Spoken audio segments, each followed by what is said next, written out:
This is your boy, Dorian Andrews, aka Dory Darrell, with the Dory Darrell Music Channel. And today, let's learn some more English. Let's get it! Yokohama class. From Alabama to Baltimore. Somehow ended up in Kawagoe, Kowedo, and Koshigaya, and now Midori War, my new home. Yeah, they know. It's your boy, Dory Darrell. Got another story to tell. All right, so today's idiom is from my book, Idioms for Food. Idioms for everyday English conversation.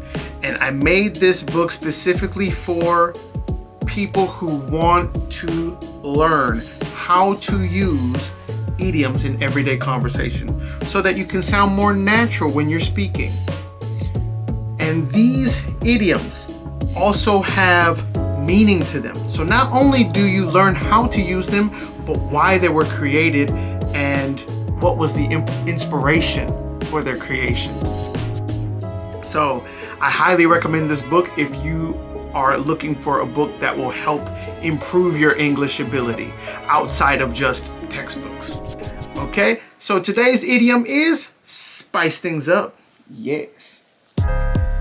What does this mean? Spice things up. Let's look at an example.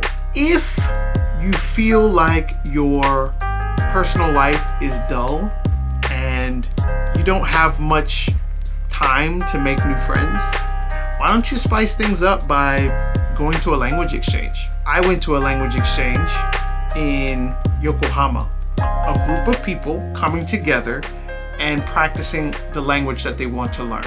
So for me, I'm a native English speaker, but I'm not fluent in Japanese, and I want to learn Korean.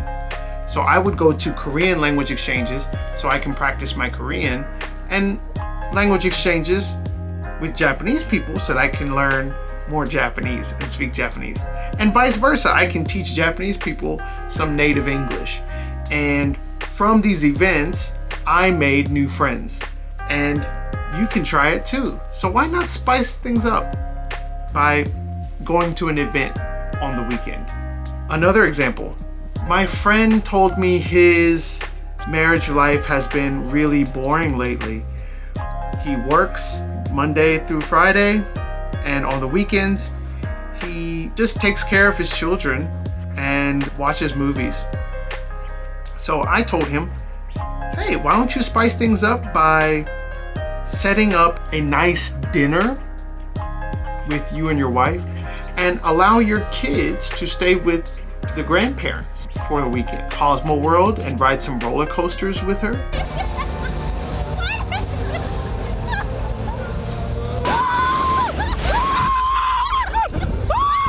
You could also go on a cruise.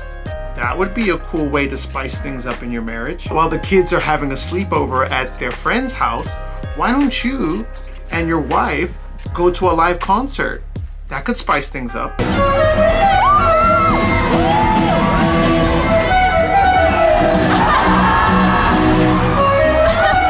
Are you catching on to it?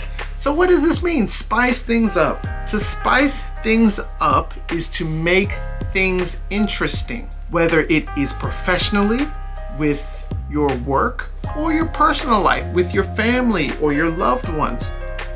Spicing things up makes things more interesting. Now, why do we say this?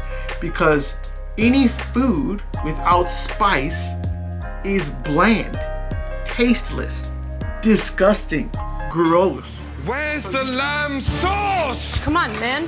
I just need it for the dinner. This is the lamb Where's sauce. the lamb That's the lamb sauce? Right here. So you need spice to make food taste well. スパイスが入ってない食べ物はまずいですね。全然美味しくない。So you need to have spice in order to make life interesting, in order to make food interesting, in order to make that presentation at your job interesting, in order to make that marriage interesting, in order to make that relationship with your children interesting, right? You need spice. You need something fun, something exciting. To spice things up is to make life exciting and fun, not boring and dull. Okay? I hope you enjoyed this. Please like, comment, and subscribe. Like, comment, and subscribe for more of the latest and greatest videos from this channel. And I'm going to keep posting more video game news and reviews. Doridioms is going to have a second book, Doridioms for Sports. And it is in the works now as we speak. I have been writing it and hopefully it'll be finished by the end of this year. But stay tuned for that. This is your boy, Dory Darrell, signing out. Deuce, deuce.